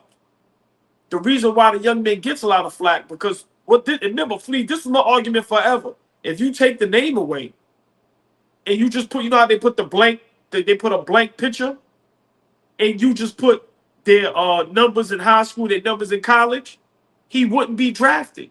Those other guys might be drafted if this going. They averaged 30 in high school. They averaged 15 in college. They went to this. They did this. The accolades was this. So I think, I'm not going to say he has a long way to go, but you're 100% correct. Could he be a Cole Anthony? I think he could be, but he has to want to be that, and that's what he has to strive for. All that other shit, he might have to let that go. But that's your man's in them. They don't have to let that go, bro. They don't have to let him go, Flea. But I really like, that's why I like talking to y'all. I really like that Flea even brought that up, because why can't you be Jose Alvarado? Jose Alvarado's from Brooklyn. He don't come from nothing, and he plays like that. Like he plays with an attitude, bro. I don't see attitude from Bronny. I seen some of that against Cooper Flag on that one on That's that what one I'm saying. play. Like it's turning a little bit. He's getting comfortable. He's getting comfortable for real. Just a reminder, real quick. Go ahead. No, if he has like 5 or 10 plays like that a game, to me, that's a different level. Yeah. You do that 5 times in a game, like all ball might. Y'all getting hyped again, like, yo, bro, he does that 5 times, do some Alvarado shit. Like, we know Alvarado now for doing some, what they call him, Grand Theft Alvarado. That's hilarious, bro. At least do that. But he needs to come with that spunk. Guys work on their games, man. Guys work on their games and come back completely different players. I just don't understand why that can't apply to that young man. It ain't even being about him being LeBron James' son. If you work on your game and you come back and add things to your game, why is he devoid of going into the lab and working on his game? You want to see niggas in the gym? Go in the gym and work on your game. He's going into his 2nd year. Or you adding to the toolbox every year, right? Like, so, like I said, we talking hoops, man. Now I want to talk to y'all niggas. And just a reminder, I don't want to talk to none of you niggas. But that none of you that niggas, but except just my brothers. I don't want to talk to none of you niggas. But just real quick, to me, that was like one of the best Bronny James conversations, because it was honest and it was real. It's like I said, I think he needs to get out of LA, get from up under his father, and get from up under JJ Redick, and then I think he will prosper. I think that was the wrong thing. They should let him go somewhere where he's going to be coached correctly, where he's going to be critiqued correctly, and where somebody's going to put. You know what I think he would be good at? I think he would be great in Detroit with that coach. That's where I would love him at. I would love him over there because they're going to hold him accountable and they're going to make him a better basketball player. Yep. Where he's at now, bruh, listen, he needs to go somewhere else. Pop Dukes, I got kids. It's hard to let him go. I get it. But you got to let him go, bro. You hear all the, like, I'm not a fan of King and Martin, but I love when he talk about his son. Because he says, yo, I let him go. Listen. So just imagine if he tried to, I think Bronny, I think that young man get away from the Lakers, go somewhere else. I would love him in Detroit because what they building over there and how that coach is, I think certain spots would be perfect for Bronny. But being in LA, that pressure, now LUKA there, your pops is considered the GOAT. JJ Redick is a social media star. It's too much where you're not even really focusing on basketball. He need to be somewhere where he's focused on basketball, and then I think he'll have an even better shot, of sticking in the NBA. It's like it's twofold, right? It's like you want to bring your son into the spot, have him comfortable, right? Lay the red carpet out, make things as much comfortable as possible so that maybe he does flourish, right? But then the other side of it is like, you may need to just throw you know how they throw babies in the water and you let them swim? Like, you may need to do that and just let him go swim, let him go flourish, let him go build his own relationships in the NBA. Let him go find his own mentorship and guys that, you know, just bring him under the wing and say, yo, this is what we do in the league. I know you've been watching your daddy for 20 years, but you in a different NBA. This ain't his NBA no more. This is us now. So I totally agree with you. I think you spot on with that. LeBron Raymond James, my fellow Dominican compadre, you need to go holla at Flea because he just changed everything about your son in a matter of 30 seconds. That way he can build his confidence up all ball just by emulating Jose Alvarado. It sounds funny at first, but what if you build your confidence up with a little niche like that? A little niche where you make a mark in the league. Like Jose Alvarado really has a niche in the game. Out of all these hundreds of players in the league, I just think what Flea said was genius, bro. And you mentioned Detroit. We'll get to that in a second because shout out to Rico. What up, Rico? From the east side. He said, OG, do you have the NY on top of your braids like Josh Hart? Good shit, Rico. Good shit, Rico. Rico, not yet. Not yet. That was good. I was not there yet. That was good, Rico. I like that. That was here not long enough yet. Not yet though. I'm gonna give that a shot. Bet that. Speaking of NY, them Knicks. You heard Knicks? You know what that means. Knicks Rehab. Yeah, y'all.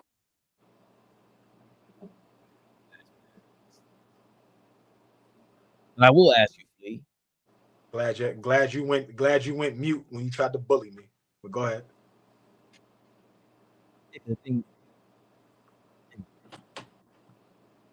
Talk about it. Knicks, Josh Hart, real quick. Final piece of the Knicks. Somebody's missing, it looks like. We got everybody getting off of no contracts. They're saying, yo, we'd rather give Gary Jr. the vet minimum than give INGRAM a contract. People are talking crazy right now.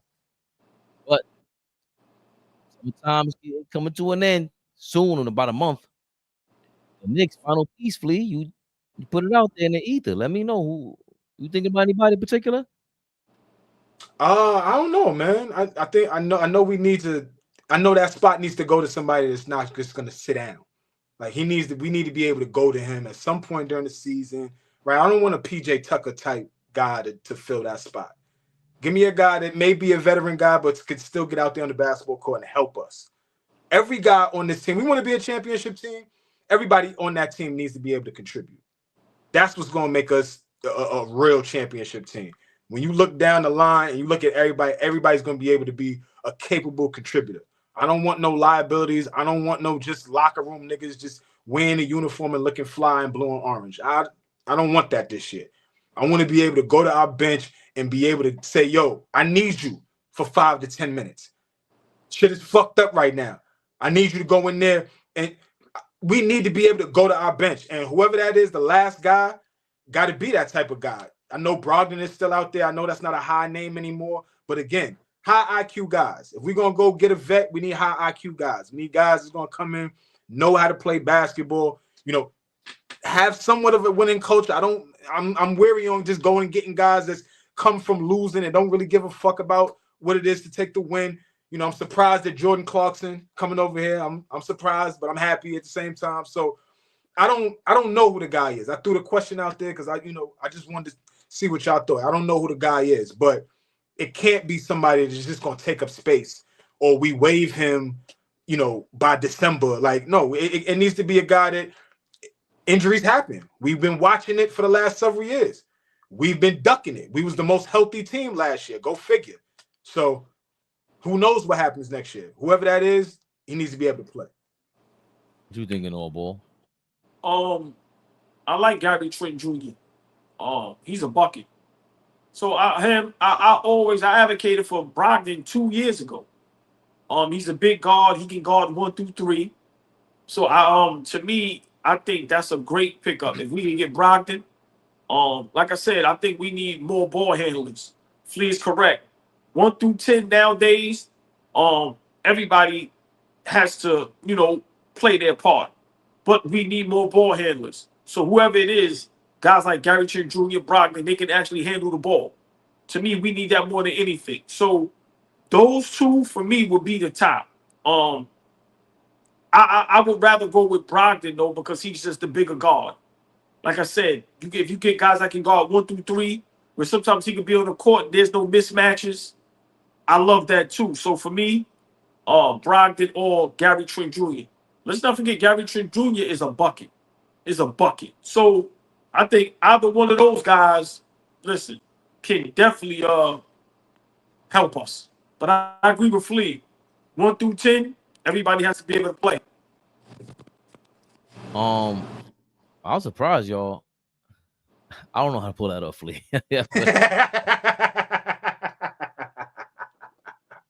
What is that? Is that James Harden? He doing the all ball. He doing the all ball. Yeah, you got. Hold on. Is there a link to that? There's not. I just saw it. Somebody sent it to me.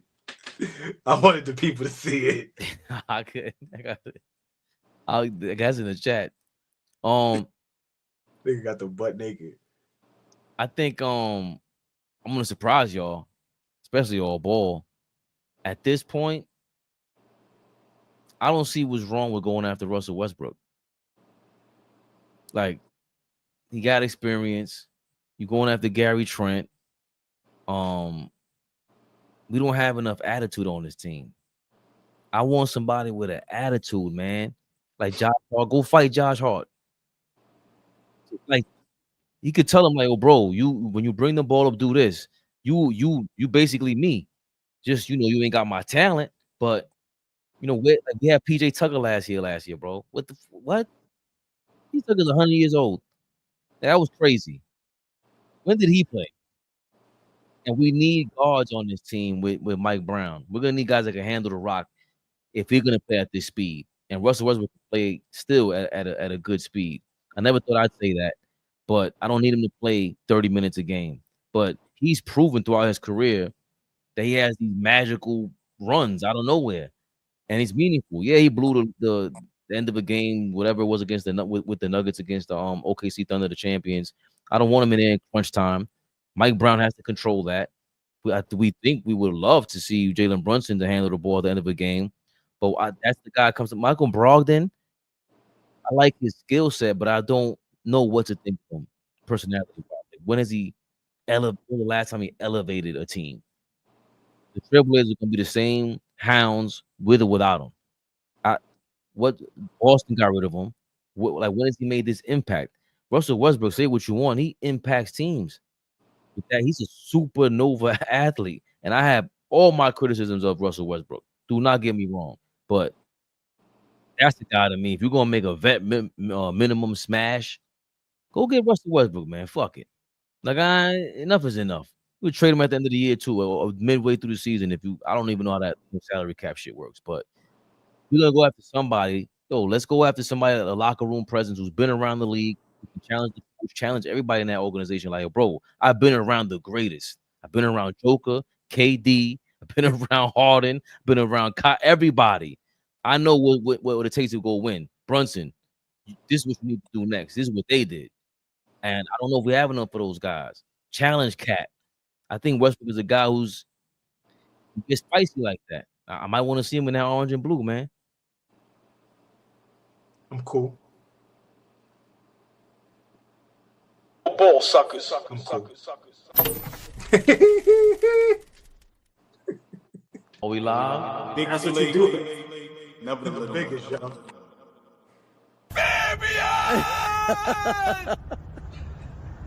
Nigga said when you say that name, you he that shit right in the trash. Knicks Rehab. Knicks Rehab, yo. I was trying my best in real time to come up with a fucking last piece of the Knicks. That's what I came up with, damn it. That was on the fly.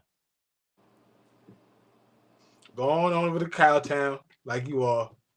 Finish up your ride through LA, through Cali. He done played for every Cali team in California, right? Clippers, Lakers. Go to the Kings. Shout out to FYI Sports. We just said Malik Beasley. Don't be saying that name around here. Shout out to Malik Beasley and Marcus Morris and these dudes out here ripping and running. Hey, what's my man Terry Rozier? Shout out to you, man. Malik come from money too. That's bullshit. He come from money acting stupid. Yo, we out of here, man. We from Queens, man. Listen, man. People come from money and they still try to take more money. That's just what it is. Hey, man. Say, man. Tuesday, FYI Sports, shout out to y'all. Good night. La Turia in the building. Darlene, all the ladies. A lot of ladies in the building today. Appreciate that. AllBall TV. Like, share, comment, subscribe. Don't forget to do that. Hit the like button. Get all the links in the description. It doesn't hurt. It won't cost you nothing. I promise. Tomorrow, 8 p.m., we back at it. AllBall TV. Sayonara. AllBall TV. They scared, but I'm not. They don't like comentario. Y suscribe.